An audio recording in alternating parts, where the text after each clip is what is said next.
सबसे पहले बात करते हैं अमेरिका से आई उस बड़ी खबर की जिसने व्हाइट हाउस की सबसे सुरक्षित माने जाने वाली जगहों में से एक व्हाइट हाउस की सुरक्षा पर सवाल खड़े कर दिए हैं, क्योंकि अमेरिकी मीडिया रिपोर्ट्स के मुताबिक व्हाइट हाउस के पास अचानक कई राउंड फायरिंग हुई और उस वक्त राष्ट्रपति डोनाल्ड ट्रंप अंदर मौजूद थे। बताया जा रहा है कि ये घटना वाशिंगटन डीसी के पास हुई, जो व्हाइट हाउस के बेहद करीब का इलाका माना जाता है। रिपोर्ट्स के अनुसार मौके पर मौजूद पत्रकारों ने लगातार गोलियों जैसी आवाज सुनी, जिसके बाद सीक्रेट सर्विस ने तुरंत मीडिया कर्मियों को अंदर सुरक्षित जगहों पर भेज दिया। कुछ रिपोर्ट में दावा किया गया है कि एक संदिग्ध व्यक्ति ने सुरक्षा चेक पॉइंट के पास पिस्टल से फायरिंग शुरू की थी।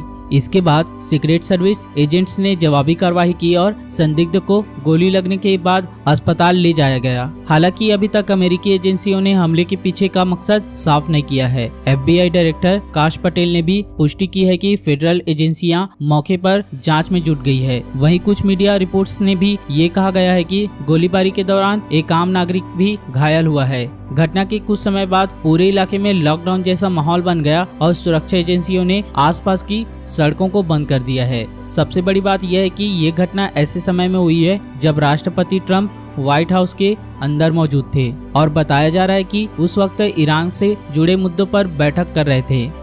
बात करते हैं नेक्स्ट अपडेट की। अमेरिका में रहने वाले भारतीयों से जुड़ी उस खबर की जिसने खासकर H-1B वीजा होल्डर्स की चिंता बढ़ा दी है, क्योंकि रिपोर्ट के मुताबिक डोनाल्ड ट्रंप प्रशासन ने सख्त इमिग्रेशन रूल्स के बाद कई भारतीय प्रोफेशनल को डिपोर्शन का डर सताने लगा है। बताया जा रहा है कि अमेरिका में बड़ी संख्या में भारतीय H-1B वीजा के जरिए IT और टेक सेक्टर में काम करते हैं और इनमें ज्यादातर लोग जॉब बेस्ड इमिग्रेशन सिस्टम पर निर्भर हैं। अब रिपोर्ट के अनुसार अगर किसी कर्मचारी की नौकरी चली जाती है तो उसके पास अमेरिका में इलीगली रहने के लिए सिर्फ लिमिटेड ग्रेस पीरियड बचता है और इसी दौरान नई नौकरी नहीं मिलने पर डिपोर्शन का खतरा बढ़ जाता है। कई मीडिया रिपोर्ट्स में दावा किया गया है कि कुछ लोगों को ग्रेस पीरियड के अंदर ही वार्निंग नोटिस मिलने शुरू हो गए हैं। वहीं ट्रंप एडमिनिस्ट्रेशन इलीगल इमिग्रेशन पर लगातार सख्त रुख दिखा रहा है और इसी वजह से चिंता बनी हुई है। रिपोर्ट के मुताबिक नए पॉलिसीज का सबसे ज्यादा असर इंडियन टेक वर्कर्स पर पड़ सकता है, क्योंकि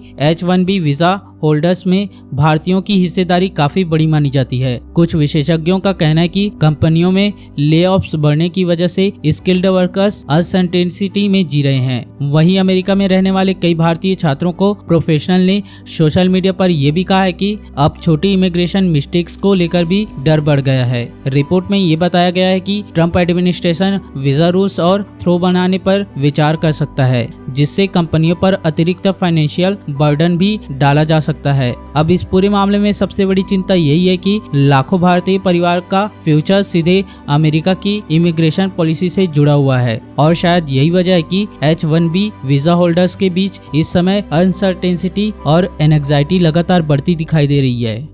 बात करते हैं नेक्स्ट अपडेट की, यानी कि भारत की उस बेटी की जिसने पूरी दुनिया में भारत का नाम रोशन कर दिया है, क्योंकि भारतीय सेना अधिकारी मेजर अभिलाषा बराक को United national military gender advocate of the year award से सम्मानित किया गया है। बताया जा रहा है कि मेजर अभिलाषा बराक इस समय लेबनान में UN पीस कीपिंग मिशन के तहत तैनात है, जहां वो महिलाओं और लड़कियों की कम्युनिटी आउटरीच प्रोग्राम चला रही थी। रिपोर्ट के मुताबिक उन्हें ये सम्मान जेंडर सेंसिटाइजेशन ट्रेनिंग और पीस कीपिंग ऑपरेशन में महिलाओं की भागीदारी बढ़ाने के लिए दिया गया है। सबसे खास बात यह है कि मेजर अभिलाषा बराक भारतीय सेना की पहली वुमेन कॉम्बैट हेलीकॉप्टर पायलट भी है। वो United nation interim force in Lebanon यानी कि यूनिफिल में फीमेल इंगेजमेंट टीम की कमांडर के तौर पर काम कर रही है। बताया जा रहा है कि इस अवार्ड को हर साल उन UN पीस कीपिंग फोर्स को दिया जाता है जो कॉन्फ्लिक्ट जोन में महिलाओं की सुरक्षा और पार्टिसिपेशन को बढ़ावा देने में अहम भूमिका निभाते हैं। भारत के लिए ये गर्व की बात है कि मेजर अभिलाषा बराक इस सम्मान को पाने वाली भारत की तीसरी अधिकारी बन गई है। उनमें मेजर सुमन गोस्वामी और मेजर राधिका सेन को भी UN की तरफ से इसी सम्मान से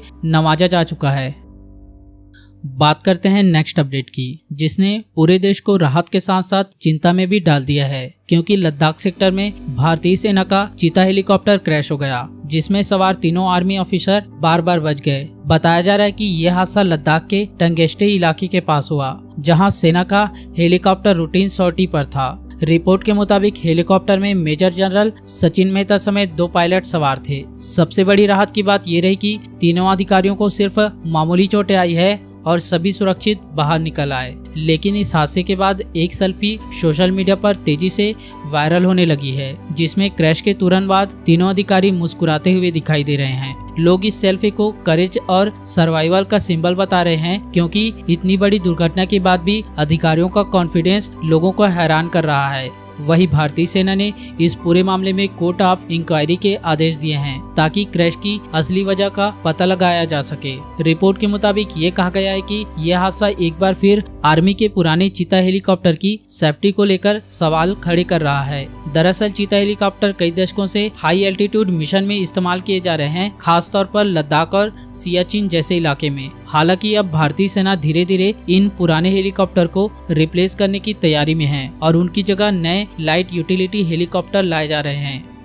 अब चलते हैं आखिरी खबर की ओर। पाकिस्तान के बलूचिस्तान में हुए उस बड़े हमले की जिसने एक बार पूरे इलाके की सिक्योरिटी सिचुएशन पर सवाल खड़े कर दिए हैं। रविवार की सुबह क्वेटा के चमन फाटक इलाके में एक पैसेंजर ट्रेन को निशाना बनाकर जोरदार धमाका किया गया। रिपोर्ट के मुताबिक ये हमला उस समय हुआ जब ट्रेन के क्वेटा कैंट के आगे बढ़ रही थी। धमाका इतना भीषण था कि ट्रेन की एक बोगी पूरी तरह से आग की चपेट में आ गई और आसपास खड़े कई वाहन और मकान भी क्षतिग्रस्त हो गए। अब तक सामने आई जानकारी के अनुसार इस हमले में 20 से ज्यादा लोगों की मौत हो चुकी है, जबकि दर्जन लोग घायल बताए जा रहे हैं। कुछ रिपोर्ट्स में घायलों की संख्या 80 से 100 के बीच बताई जा रही है और कई लोगों की हालत गंभीर होने की बात भी कही गई है। बताया जा रहा है कि बलूच लिबरेशन आर्मी यानी कि BLA ने इस हमले की जिम्मेदारी ली है और इसे फिदायीन हमला बताया है। हालांकि पाकिस्तान की तरफ से अभी भी इन्वेस्टिगेशन जारी होने की बात कही जा रही है और सिक्योरिटी फोर्सेस ने इस पूरे इलाके की घेराबंदी कर दी है।